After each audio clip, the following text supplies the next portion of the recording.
अस्सलामुअलैकुम। SMTV global के साथ मैं हूं आमना अनफाल। सबसे पहले न्यूज़ हेडलाइंस।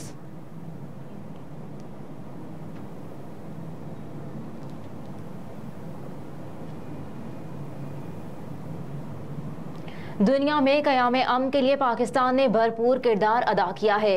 अक़वाम मुत्तहिदा के अमन मिशन का 2 रोज़ा वज़ारती इजलास इस्लामाबाद में मुनक्किद हुआ। निगरान वज़ीर ख़ारजा जलील अब्बास जिलानी ने तकरीब में शरीक तमाम मंदूबीन को खुशामदीद कहा। निगरान वज़ीर ख़ारजा जलील अब्बास जिलानी का वज़ारती इजलास से खिताब करते हुए कहना था कि पाकिस्तान हमेशा कशीदा इलाकों में अमन से मुतालिक अहम किरदार अदा करता है। अमन मिशन के इस्तेदाद कार में इजाफे के लिए इक़दाम करना होंगे। जलील अब्बास जिलानी ने कहा कि अमन मिशन का हिस्सा बनने वाले एहलकारों की तिब्बी इमदाद के लिए भी इक़दाम होने चाहिए। रस्मी क़याम अमन के बजाय जदीद खतूत पर मजीद काम करने की ज़रूरत है। इजलास के दौरान निगरान वज़ीर ख़ारजा का कहना था कि अमन मिशन की कामयाबी का इन्हिसार कसीरुल जहती और मरबूत अवामिल पर मुश्तमिल है।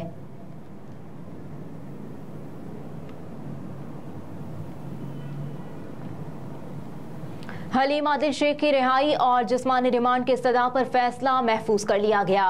PTI रहनुमा हलीम आदिल शेख को अदालत में पेश किया गया तो पुलिस ने अदालत से मुल्जिम के जिस्मानी रिमांड की इस्तदा की। तहरीक इंसाफ के वकला ने मुल्जिम की रिहाई की दरख्वास्त दायर कर दी। इंसदाद दहशतगर्दी अदालत ने दोनों दरख्वास्तों पर फैसला महफूज कर लिया। गुज़िश्ता रोज पुलिस ने हलीम आदिल शेख को सिंध हाई कोर्ट के बाहर से गिरफ्तार किया था। पुलिस ने बताया था कि हलीम आदिल शेख को 9 मई को होने वाले जलाओ घेराव के वाक़यात पर हिरासत में लिया गया।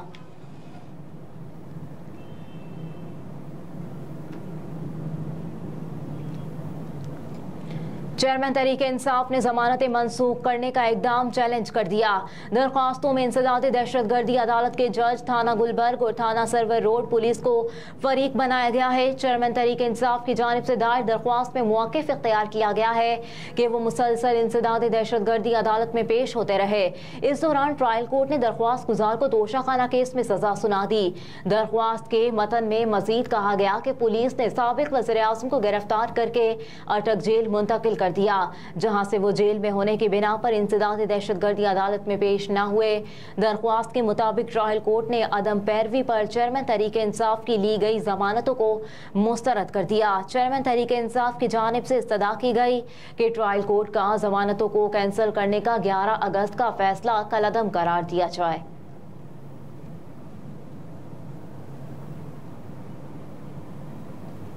शाह महमूद कुरैशी के बेटे जैन कुरैशी को बैरून मुल्क जाने से रोक दिया गया। ज़राए के मुताबिक जैन कुरैशी लाहौर एयरपोर्ट से गैर मुल्की एयरलाइन की परवाज से दुबई जा रहे थे। शाह महमूद कुरैशी के बेटे का नाम स्टॉप लिस्ट में होने की वजह से उन्हें रोका गया।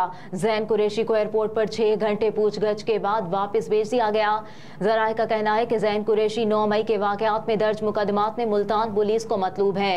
जैन कुरैशी का नाम DIG लीगल पंजाब की सिफारिश पर लिस्ट में डाला गया था।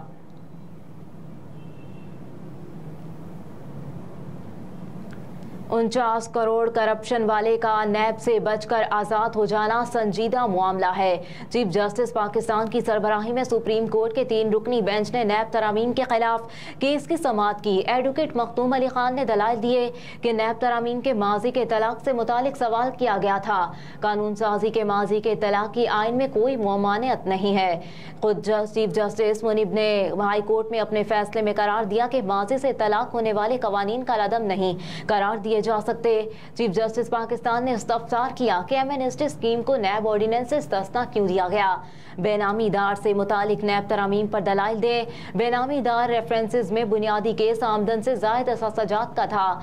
नैब तरामीम में बेनामी दार की तारीफ तब्दील कर दी गई। अब नैब तरामीम से ये लाजिम करार दिया गया है कि पहले प्रोसिक्यूशन साबित करे कि करप्शन के पैसे से बेनामी जायदाद बनी या नहीं। नैब तरामीम से इस्तगासा पर गैर जरूरी बोझ डाला गया। बेनामी के खिलाफ कार्रवाई तो एहतसाबी अमल का मरकज है। कम अज कम ये तो तय होना जरूरी है कि असासे करप्शन से तो नहीं बनाए गए। मखदूम अली खान ने जस्टिस मंसूर अली शाह के खुर्शीद शाह केस के फैसले का हवाला देते हुए कहा कि हर बेनामी दार ट्रांजैक्शन करप्ट ट्रांजैक्शन नहीं है। इस्तगासा अगर करप्शन के इल्जामात लगा रही है, इसके पास कोई तो शवाहिद होने चाहिए। करप्शन साबित करने के लिए सिर्फ बेनामी दार का इल्जाम लगा देना काफी नहीं है। प्रोसिक्यूशन को साबित भी करना होगा कि बेनामी दार है या नहीं। नहीं। नैब ने लोगों के घरों पर छापे मारे और लाकर तोड़े। चीफ जस्टिस पाकिस्तान ने कहा कि देखना यह होता है कि ज़राए आमदन असासों से मुताबिकत रखते हैं या नहीं। अगर ज़राए आमदन भी मुल्जिम ने नहीं बताने तो ये जुर्म साबित ही नहीं हो सकता।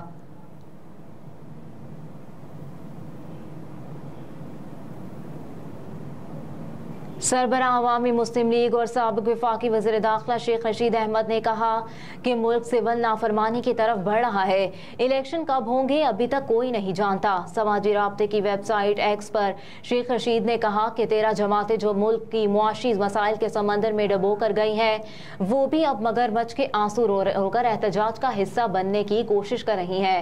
मजीद बोले कि निगरान वज़ीर ख़जाना भी बोल पड़े हैं कि मुआशी और इक़्तिसादी मसला संगीन होता जा रहा है और 24 करोड़ लोग IMF के रहमो करम पर हैं। जब तक सियासी इस्तेहकाम नहीं होगा उस वक्त तक मुआशी और इक़्तिसादी इस्तेहकाम नहीं आ सकता। साबिक वफाकी वजीर का कहना था कि जस्टिस मियां गुल हसन औरंगजेब ने कहा कि 2023 आइन और अदलिया पर अमल दरामद के लिहाज से तारीख तरीन साल है। ये कहकर उन्होंने समंदर को कोसे में बंद कर दिया। सरबराह अवामी मुस्लिम लीग ने मजीद कहा कि 85 रुपए पर चीनी एक्सपोर्ट करने की इजाज़त दी और 220 रुपए पर चीनी इम्पोर्ट करने जा रहे हैं। 75 साल से चीनी माफिया और आटा माफिया ने हमेशा गरीब को लूटा, गरीब का खून चूस कर अपने मफादात हासिल किए।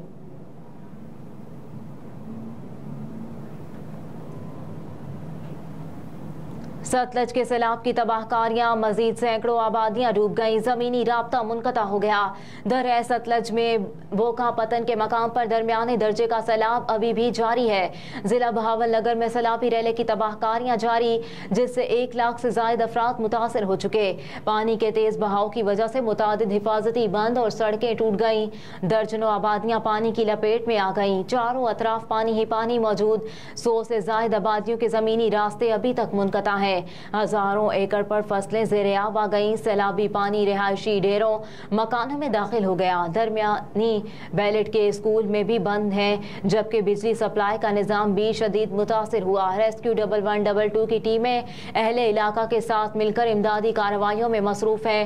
रेस्क्यू टीमों ने पानी में फंसे 11,940 अफराद को महफूज मकामात पर मुंतकिल कर दिया।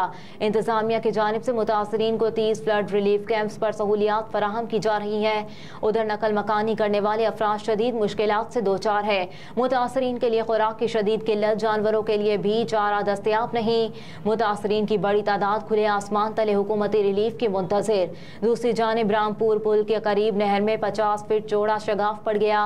पानी से सैकड़ों एकड़ अराजी ज़ेरे आब आ गई। गाँव वालों ने अभी अपनी मदद आप के तहत शगाफ पर कर रहे हैं।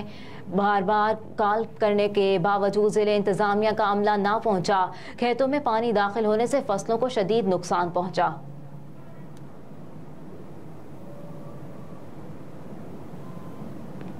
निगरान सिंध हुकूमत अफसरान के तबादलों से मुतालिक तजावीज़ भिजवाए चीफ इलेक्शन कमिश्नर। खत के मतन में कहा गया कि इलेक्शन कमीशन ने सूबाई हुकूमतों को सीनियर इंतजामी अफसरान के तबादले की हिदायत की थी। सूबे में कमिश्नर्स, डिप्टी कमिश्नर्स और एडिशनल कमिश्नर्स के तबादलों की हिदायत की गई थी। चीफ इलेक्शन कमिश्नर्स ने खत में कहा कि इलेक्शन कमीशन ने RPOs, DPOs समेत पुलिस अफसरान के भी तबादले का कहा था, जबकि ये भी हिदायत की थी कि गैर जानिबदार अफसरान को इलेक्शन की निगरानी के लिए तैनात किया जाए।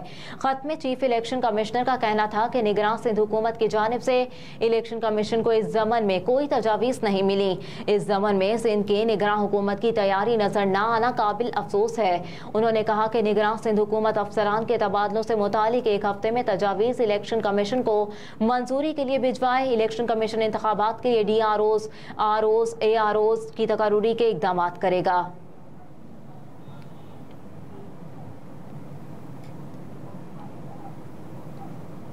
अमरीका की जानिब से ताइवान के लिए बराह रास्त पहली फौजी इमदाद की मंजूरी। अमरीकी महकमा खारजा के तर्जुमान के मुताबिक अमरीका ताइवान को $80 मिलियन मालियत का फौजी पैकेज देगा और इस इकदाम से अमरीका के ताइवान रिलेशंस एक्ट और देरीना वन चाइना पॉलिसी में कोई तब्दीली नहीं आई। अमरीकी महकमा खारजा के तर्जुमान ने कहा कि अमरीका आबनाए ताइवान में अमन और इस्तेहकाम का ख्वाह है।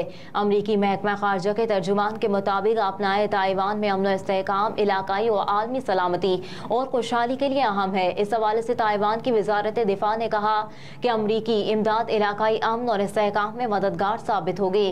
गैर मुल्की खबर एजेंसी के मुताबिक अमरीका ने जुलाई में भी ताइवान के लिए $345 मिलियन मालियत की फौजी इमदाद मंजूर की थी।